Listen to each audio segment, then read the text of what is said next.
Welcome to BNEWS Weekly. I'm Phil Gallagher along with BNEWS reporters Tatte Stefanac, Robert Paris, Alita Charbonneau, and Elizabeth Fuller. Juliana McGrain with sports and Gretchen Carey with the community calendar. Thank you for joining us. Town meeting has two big decisions to vote on next week, both requiring a 2/3 vote. The first has been the highly publicized Burlington High School construction project. Town meeting will decide whether to appropriate $325 million for the project. Those funds would come from an approved debt exclusion, which is a town-wide vote that would cost the average household $1,200. That vote is a majority vote by the entire town in November. The second is to amend a zoning bylaw to add an additional sub-district to the MBTA Communities Multifamily Overlay District requested by the Nordblum Company. This would allow Nordblum to demolish two out-of-use office buildings on Middlesex Turnpike and construct a 180-unit multifamily dwelling across from 3rd Avenue. Both articles have unanimous support from the Select Board. There was also a lengthy town meeting information session held earlier this week with presentations for both. You can visit our website at bcattv.org for more information and to watch the presentations. Superintendent Dr. Eric Conti was in the studio with Burlington Buzz's Nikki Cadillac for this monthly update. Let's have a look. There's a district-wide PTO meeting that happens annually, and I attended one last year, and the parents were looking for some more tools to help them better understand and supervise their kids on their electronic devices and social media. We did some exploring. There's a organization called Smart Social, and we are the first district in Massachusetts to work with Smart Social. So we put out some cards at open houses at the elementary school. We'll be discussing it at the school committee meeting next week, and then we'll be sending a note out to all parents. And it's not anything that's forced. Parents can participate or not participate. They have webinars that parents can participate with other parents across the country. What I also like is they have video vignettes. So if you're a parent and you hear my kid is using this app or this social media thing and you don't know what it is and you're sort of not embarrassed to ask, but I'm saying we're all busy. You can go to that site and you can say, okay, what is, what's the latest TikTok thing? Trend, yeah. And then you mentioned the disconnect. I do sometimes experience a disconnect between what parents believe is happening on their child's phone and then some of the things that we're seeing. And again, I'm not blaming the kids. I think it's a lot of the applications are designed to entice and to get students and children returning for that. For that dopamine hit. That dopamine hit. So I think we need to give them the tools. I don't think they're ever going to just go away, but I think we need to give them the tools and make sure parents sort of have an understanding of what they can do. Who Works for Burlington is back, now produced by Robert Paris. In this edition, he introduces us to Burlington High School's new assistant principal, Darryl Braggs. Every day, thousands of employees keep the town of Burlington running. In this edition of Who Works for Burlington, we're highlighting a new face in the administration, Darryl Braggs, the new associate principal at Burlington High School. I got my start in Massachusetts. I went to Western New England College out in Springfield. I went to college. I was thinking lawyer or teacher. Got through freshman year of college, made the decision I was going to go the teacher route. Did some stuff in college that kind of helped me motivate towards education. I did some peer advising. Did my student teaching out in West Springfield. I was a history major. And then graduated my bachelor's, needed a job, went to a job fair, met Framingham, and was fortunate enough to go through their interview process, and I was hired as a history teacher at Framingham. So I was there for 12 years as a history teacher, and I coached football, softball, and then transitioned to administration at Waltham High School, and now I'm here in Burlington. After the retirement of former associate principal Rick Sheehan, Bragg stepped into the role.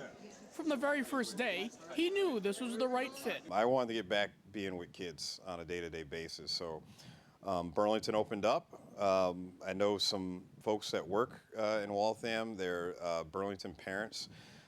My time working with them, they had nothing but good things to say about Burlington. I know some people that worked here already. I did my research, applied for the job. Definitely was very interested going into my first interview. After I did the first interview and got to meet the folks here and really honestly meeting the kids. Waiting in the lobby for my interview, no kid walked by me without saying hello. And I thought that was an amazing first impression. I'm like, this is someplace I want to be. From the start of the school day to the final bell, Darrell hasn't missed a beat, staying busy from beginning to end. So I love the start time. I'm used to a 7:30 start time. I'm enjoying 8:40. So I've kind of kept on the same schedule. So it's nice. I have some time to myself in the morning, which I enjoy.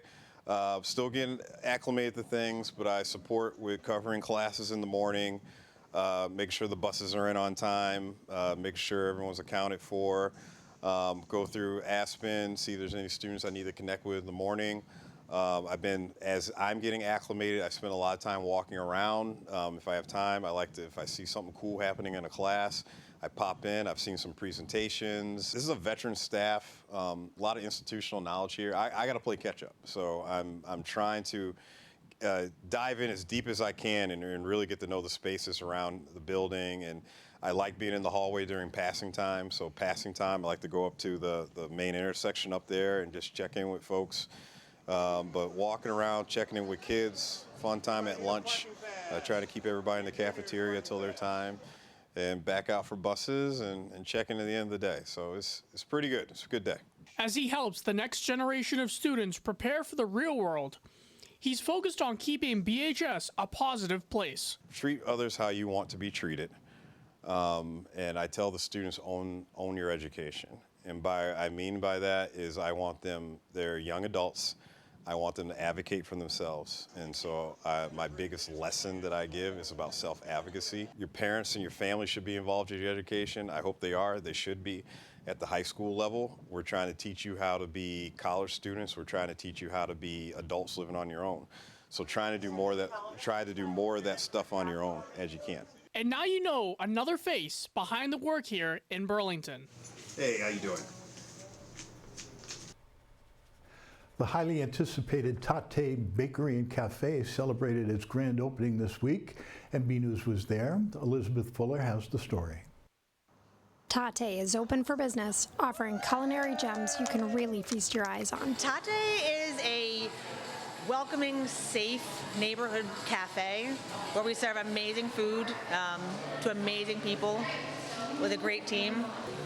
Tatte is a place where you can come and just feel free to sit and enjoy a moment of solitude or a lunch with friends or a business meeting. It's a place for everybody. It's a community. I love that we're a scratch kitchen. We provide people a great gathering space for them to come here.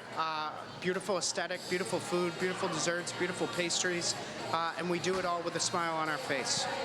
We are known for our kind of European, Mediterranean, Israeli fusion with a little twist in Americana in there as well. We serve freshly baked croissants and Queen Amans and some of the best cookies you'll ever try. It's funny, on our first day of orientation, I told our staff when I was in high school, this was a Tower Records, and I actually used to ride my skateboard down here with my group of friends, and we would hang out here on Friday and Saturday nights. So to come full circle and have this be, a Tatte, and we've literally gutted it and turned it into this beautiful space is full circle for me.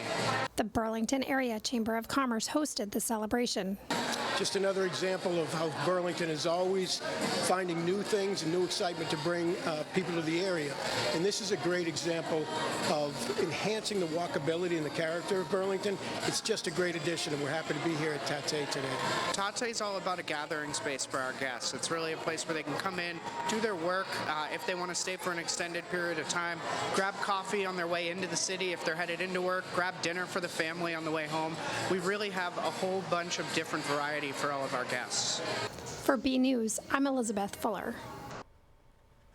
The Burlington Public Arts Committee hosted their welcome party for the newly installed sculpture walk on the town common. The event kicked off with a walkthrough sing-along curated by Uncle John Sachs. Alita Charbonneau caught up with the members during the festivities. It was a beautiful day on the town common, welcoming the sculptures to their new temporary home. Uncle John had a song for each sculpture, and the celebration started at the sculpture called Sunday Paper. Participants were given a map, songbook, and stickers to accompany the joyful walk along the common. BCAT talked with Barbara LaRue and Uncle John about the event and the future ideas for the enrichment of the town common space. We thought it would be fun to give them an official welcome to the common, and we're getting a lot of positive feedback that people are really enjoying having them out here.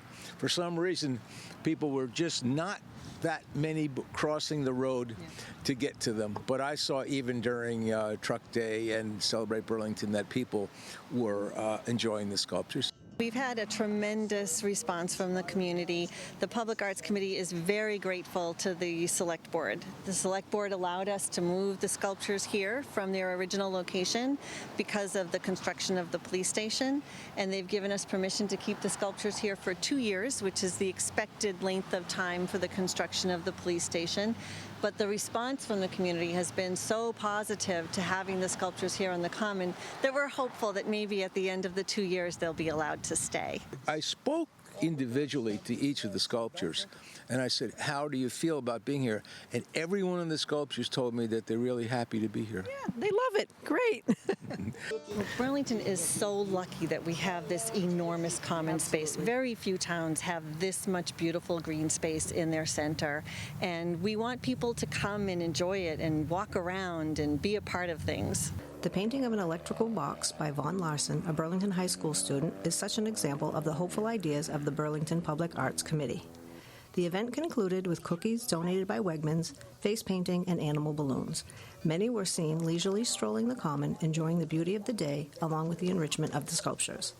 For more information on the sculptures, the Public Arts Committee, to donate, order a mug, keychain, t-shirt, or a mini Havoc, go to www.burlingtonsculpturepark.org. From the Town Common, along with Sue Linder, I'm Alita Charbonneau for BNEWS Weekly. COA Director Marge Yetman was in the studio to give us a preview of what's on deck for October and discussed changes seniors will see in their Social Security checks. Congressman Seth Moulton's office sent out an email, I believe it was Friday, that as of September 30th, Social Security will no longer be issuing paper checks. This should come as a surprise to nobody. This has been announced for a couple of years. Yeah. It is nothing political. It is not one administration or the other. It is just cost cutting and efficiency. Yeah. So they will only be doing direct deposit going forward. Okay. And this is supposed to increase speed and efficiency of people getting paid. Yeah. It's going to save, looks like about 35 cents per check.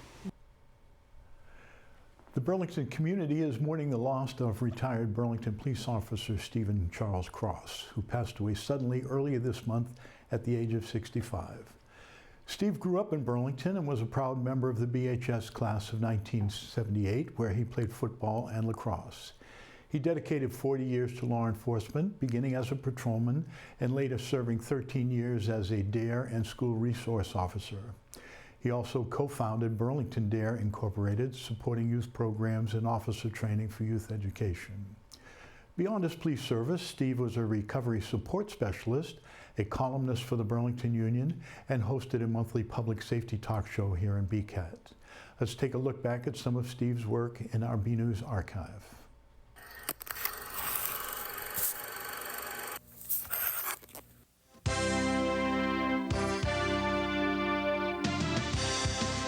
Hi everybody, I'm Officer Steve Cross and I'm your host for the inaugural edition of Police Beat.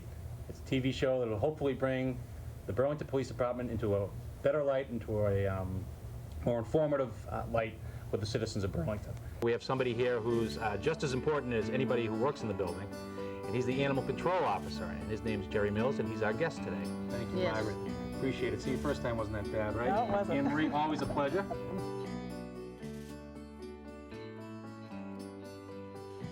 and I figured I'm not going to run around the common crazy anymore. I'm going to drive. This is our annual fundraiser we have for the Burlington Police Patrolmen's Association. I'm the president of that organization. People to buy tickets to come here, watch us beat the Patriots, and have a good time, come out, get some autographs. That was a great thing you did, by the way. Thank you. It's an honor. That's one thing to do, and that was not anybody's idea but your own. So he'll just sit there when you tell him to. Yep. Pretty good. That's pretty good. As you see, dare is not the safest job in the world.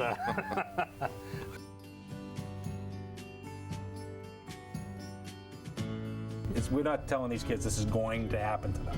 Exactly. It's like, we need you to know it in case it happens. Thank you, and we'll see you again next month.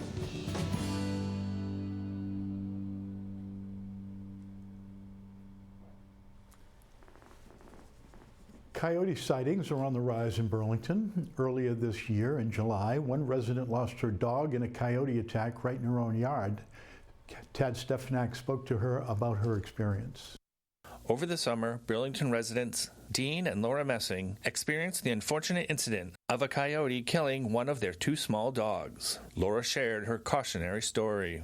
On July 5th, the night of July 5th, my husband had let our little dog Dougal outside. Dougal was playing right by our deck, which is attached to our house, and Dean went back inside, and just a second later, he heard an awful noise and ran out, and Dougal was gone. He was nowhere to be found in the yard or anywhere, and then he heard a coyote walking away. So the coyote had jumped our fence, killed Dougal, and then jumped back over the fence with the dog. And so Dean also jumped over the fence and chased him.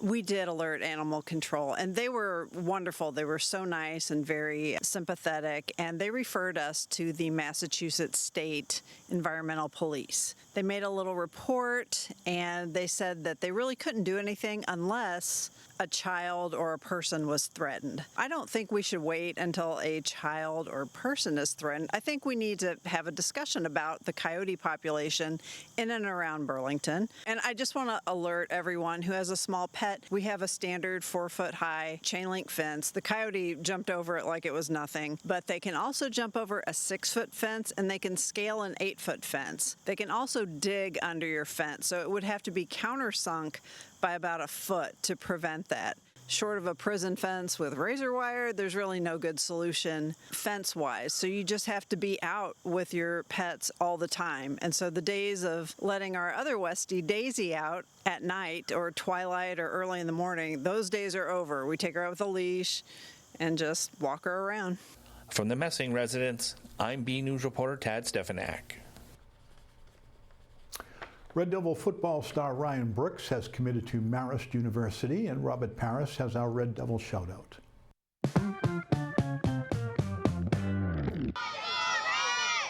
Senior wide receiver Ryan Brooks has officially made his decision for next fall. He's heading to Marist University in Poughkeepsie, New York. First thing at the campus, it's amazing. I mean, I guess the campus got rated for the top 9 most beautiful campuses in the country. So. And it's right on the Hudson River. It's just a beautiful campus. I like the vibe of it. It just seems like a really nice place. It seems like a right fit for me.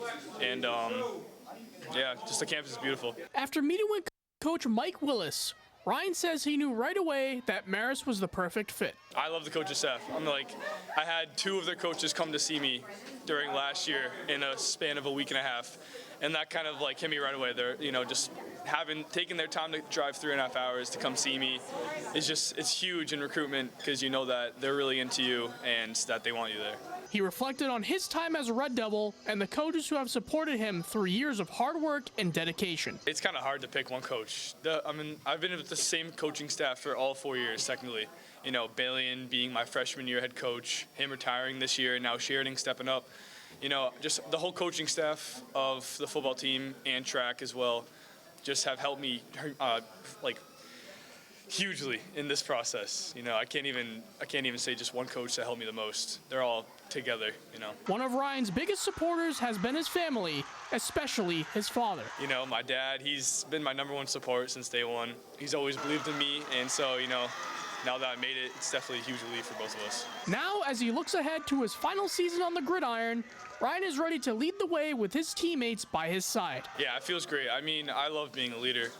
Senior year, being the captain, being with all the other captains. You know, you got Maddie, Ethan, Drew, Ellis. It's such a fun time hanging out with all the boys and balling out last year. So I'm feeling good about this year. We're gonna make it far. Congratulations, Ryan. We wish you the very best at Marist next fall. Stick to the plan. I started football my 8th grade year, and now here I am. Playing football at college, so now I just gotta stick to the plan. This is the Red Devil Shoutout. Well, to top off Robert's Red Devil Shoutout, Brooks made the touchdown in Friday night's Battle of Wynn Street to secure the Red Devils' win against Woburn. The full breakdown of that game and all sports this past week is right after our community calendar with Gretchen Carey. Hey everyone, I'm Gretchen Carey, and this is your community calendar. On October 4th, from 11 a.m. to 2 p.m., the Burlington Parks and Recreation Department will be having Trucktober on the town common. Everyone is welcome to the event. For more information, go to the following website. Also on October 4th, the Burlington Board of Health will be having a flu clinic at Grandview Farm. For more information and to register, go to the following website. On October 5th at 9:30 a.m., the James Gang is having their second annual 5K fundraiser at Burlington High School. For more information, go to the following website. For more community calendar events, go to bcattv.org, burlingtonpubliclibrary.org, and burlingtonrecreation.org. I'm Gretchen Carey, and that was your community calendar. Hi everyone, I'm Juliana McGrain, and this is your weekly Red Devils Sports Report. Red Devils football played their second game of the season. Let's go to the highlights. The Battle of Wynn Street took place on the evening of September 19th as the Red Devils squared off against the Woburn Tanners. Burlington struck first after a long opening drive, with senior Matt Conti powering in for a 13-yard touchdown. The Red Devils defense held strong, allowing 2 field goals from the Tanners the rest of the way. On offense, Burlington added 2 more scores, an 8-yard touchdown run from junior Shane Sheehan and a 14-yard touchdown from senior captain Ryan Brooks to seal the victory. Your final, 19-6. Junior Devils football had their home opener. Let's check out those highlights as well. It was the Junior Devils home opener at Marshall Simons Middle School on the evening of September 23rd. The Devils were unstoppable, putting up 40 points against Melrose, who managed just 8. After the big victory, we caught up with head coach Tim Vadnait and fullback Tommy Wilson. We're a young team. We only have about 9 8th graders on this team right now. Really? So it's a lot of experience, though, as you saw tonight. We beat Woburn pretty handily. Yep. Then we went on to beat Concord, which is always generally a tough team. And then tonight, beating a really tough Melrose team in our first home game is really, satisfying. And now next week we're home again against Belmont. I'm going to work as hard as I can to get playing time freshman and sophomore year. Looking ahead, on October 1st, the team will face Belmont. That game will be our game of the week live on the BCAT TV YouTube channel at 7 p.m. The Lady Red Devils improved to 6-3 after back-to-back wins. They shut out Waltham 2-0 on the 20th with goals from Nora Intress and McKenna Ryan. Then on the 22nd, they rolled past Stoneham 5-1. Nora Intress, Sammy Ciccolini each scored 1 goal, while Brianna Thomas recorded a hat trick. They defeated Wilmington in a 3-0 shutout at home on September 24th.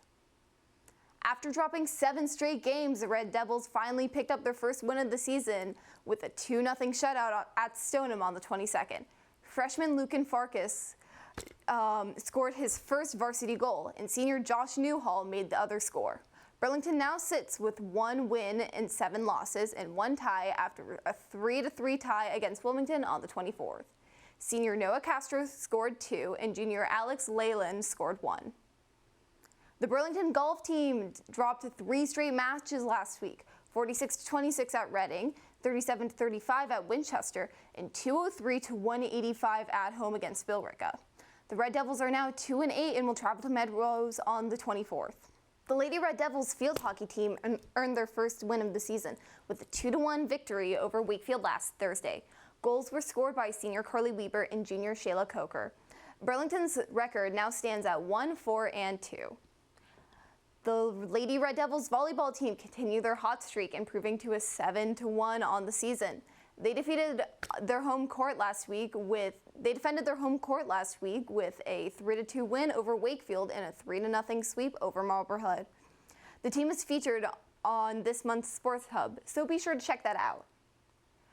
The Burlington Woburn girls swim team came up short of it in a nail-biter at Billerica, falling 90-89 on the 23rd. Ava Eldridge posted a 6:60 in the 500 feet freestyle, moving closer to qualifying for sectionals. Alex Mahone almost qualified for the 100 backstroke with a time of 1 minute and 9 seconds.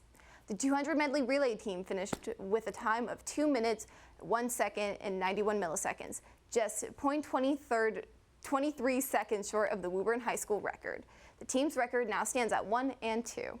The Red Devils cross-country team competes in the Frank Kelly meet in Wrentham on Saturday, racing by grade level. The girls sit at 2-0, or 0-2, while the boys are 1-1. Both teams are going to be back in action in Wilmington on September 30th. The Burlington High School Athletic Hall of Fame induction ceremony is just a few weeks away. Here's a look at a few more members of the class of 2025. James A. Trentini is this year's benefactor and a former coach. He was the health teacher at BHS from 1974 to 1994, an assistant football coach from 1974 to 1986, and an assistant track coach from 1974 to 1979. He also started the MIA Committee on Chemical Health and the program here at BHS, launched the Middlesex League Captains Workshops, and served as a mentor to hundreds of students.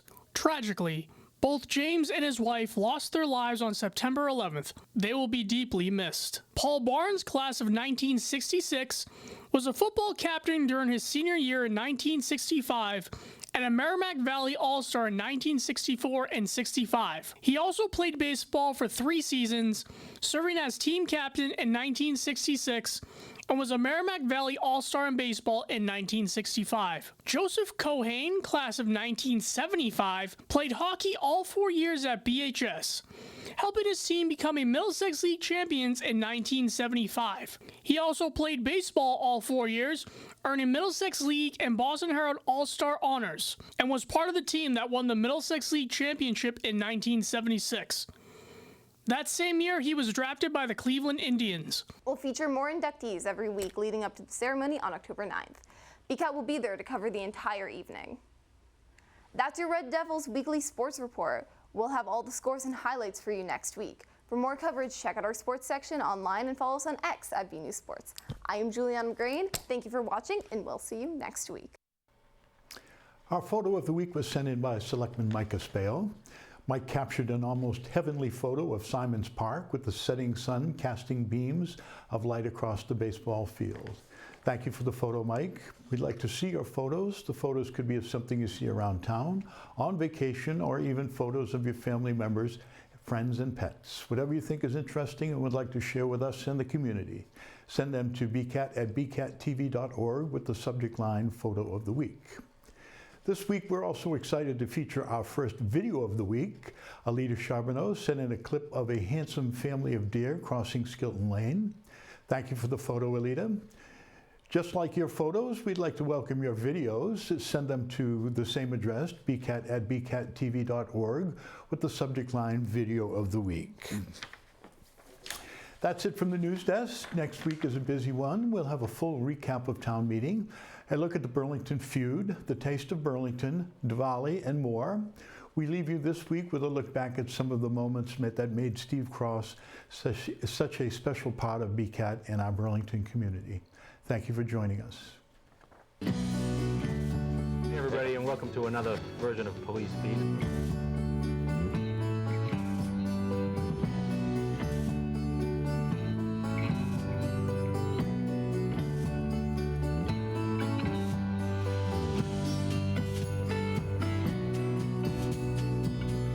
Thank you, and we'll see you again next month.